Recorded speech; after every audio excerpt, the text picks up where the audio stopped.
Para dar continuidad a este foro de análisis y perspectivas de la reforma educativa, vamos a tener en este panel Proyecto Nacional de Educación Alternativa la presencia de dos investigadores muy conocidos en el país y también a nivel internacional. En primer lugar, tenemos el gusto de presentar a la doctora Antonia Candela, profesora investigadora del Departamento de Investigaciones Educativas del CINVESTAB desde 1971. La doctora Candela ha publicado numerosos artículos en revistas arbitradas de prestigio internacional, así como capítulos de libros coordinados por investigadores tanto nacionales como internacionales. Bueno, así. Bien, repito. ¿Se oye? ¿Por atrás? No se oye. Bueno, ¿se oye? Bueno, ahora sí. Bueno, repito nuevamente. Vamos a darle continuidad a este foro de análisis y perspectivas de la reforma educativa. Tenemos en el panel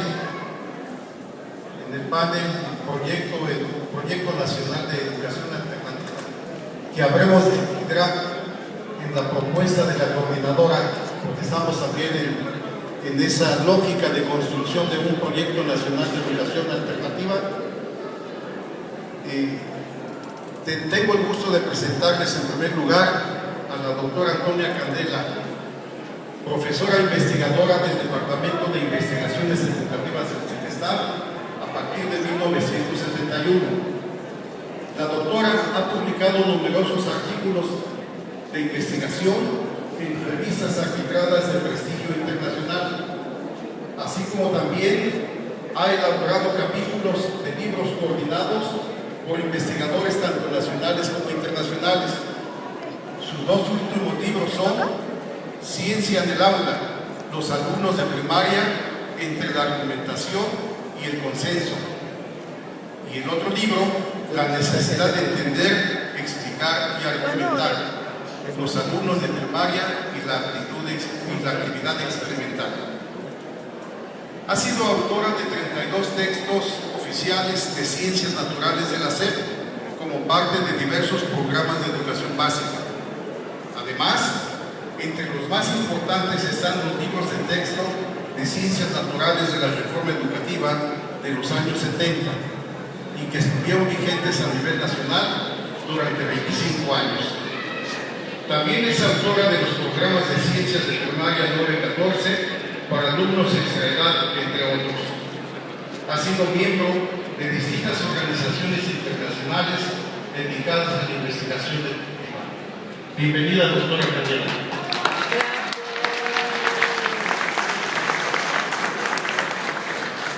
El doctor Hugo Aboites Aguilar, conocido por todos nosotros también, es profesor investigador del Departamento de Educación y Comunicación de la División de Ciencias Sociales y Humanidades de la Universidad Autónoma Metropolitana, de la Unidad Xochimilco.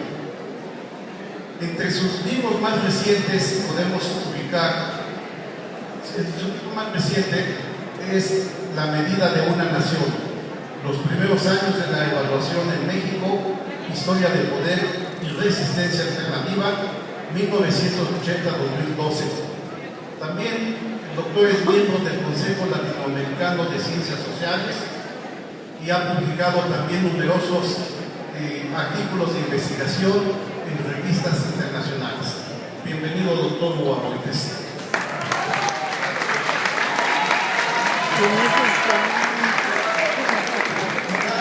También es de destacar la grata presencia del ingeniero Pérez Rocha, exrector de la Universidad Autónoma de la Ciudad de México y el relator nacional de estos foros de educación que hemos llevado a lo largo de estas últimas semanas. Bienvenido. doctor ingeniero Jairo.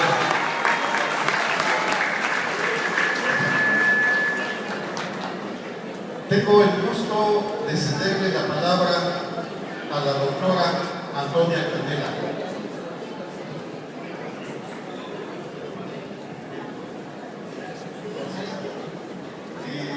Un pequeño cambio. Tengo el gusto de presentarles al doctor Hugo Aboites Aguilar.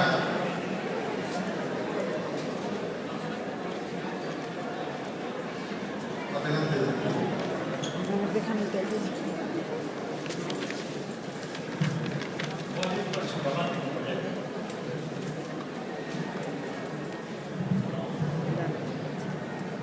aquí me voy a apoyar en mi compañero.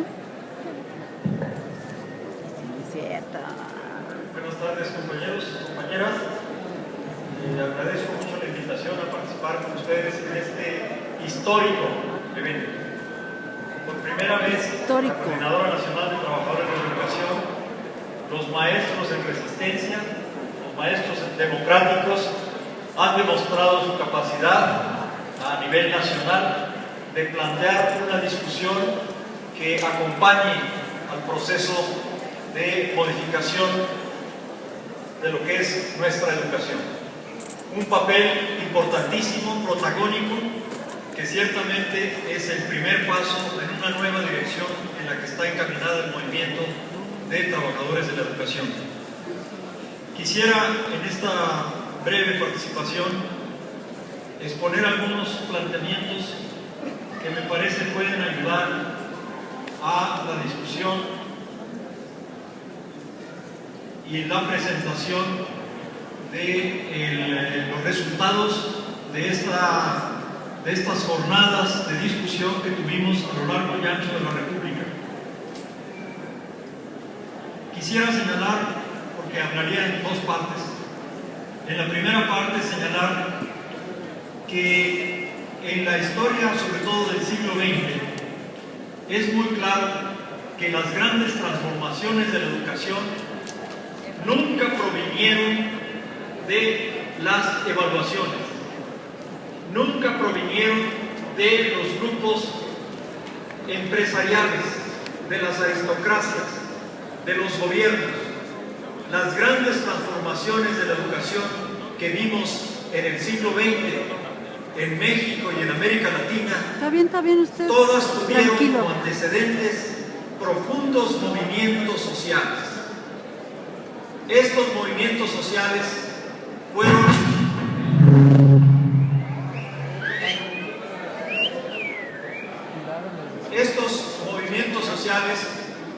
sus aspiraciones, sus demandas, su fuerza política fueron retomados por estados y gobiernos que entendieron claramente que esa fuerza social les podía dar también un poder muy importante a una burocracia gubernamental y estatal. En esa perspectiva nacieron los sistemas educativos de Perú, de Argentina, de Chile y por supuesto también de Cuba y por supuesto en el caso mexicano. Fue una confrontación a nivel latinoamericano entre fuerzas conservadoras de la derecha, aristocracias, empresarios y gobiernos profundamente alejados del pueblo. En esa confrontación surgieron aspiraciones como los de tierra, derechos laborales y educación. El hecho de que se hubieran dado estos grandes movimientos, en el caso mexicano de 1910 a 1920 y adelante, hizo que la educación viviera en esos primeros años una verdadera época dorada, una época de una enorme transformación. Se pasó claramente de la idea de que la educación era privilegio para algunos, un evento, una actividad que estaba recluida en algunas ciudades y se transformó a la idea de que la educación es un patrimonio social para todos. Ese cambio tan importante recorre América Latina en esos primeros años del siglo XX. Es un cambio también muy importante porque genera experiencias y proyectos pedagógicos que son conocidos por nosotros, pero igualmente muy valiosos para la historia presente de la educación. Las casas del pueblo, las misiones culturales, la idea misma de las normales rurales, la idea de que los maestros deben ser los propios habitantes de las comunidades, que vayan a una escuela normal, se preparen y regresen a esas comunidades, es una idea revolucionaria en un siglo que apenas estaba alejando de la concepción profundamente aristocrática de la educación como un bien para unas cuantas clases sociales. El cambio también del artículo 3 constitucional, que proclama tres cuestiones importantísimas que vienen a cambiar también la concepción de la educación y que son, en primer lugar, la idea de que la educación es una responsabilidad del Estado. Por primera vez en la Constitución mexicana, esta responsabilidad aparece con toda claridad. No estaba presente en 1854, ni siquiera estaba presente claramente en 1917, sino hasta 1933, cuando se modifica en ese año la Constitución, el artículo 3 constitucional. La responsabilidad del Estado. Y en segundo lugar, por consecuencia lógica, el derecho a la educación de todos.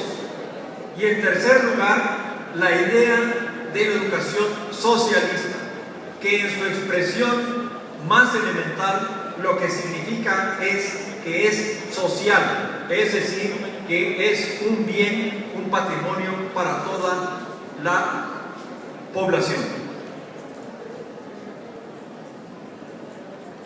Los maestros, esos nuevos maestros que surgieron a partir de las normales rurales y de las normales urbanas, retomaron el proyecto de educación que construyó el gobierno y el Estado mexicano en esos años. Y lo retomaron con tal profundidad que los maestros daban la vida por defender su escuela frente a los caciques, frente a los poderes de la aristocracia, de los hacendados, de la iglesia. Muchos maestros fueron torturados, muchas escuelas fueron quemadas, destruidas en esta confrontación de clases sociales en torno a la educación. Los maestros con 40 años de salarios no pagados, porque el salario del maestro se redujo a la mitad de 1940 a 1950,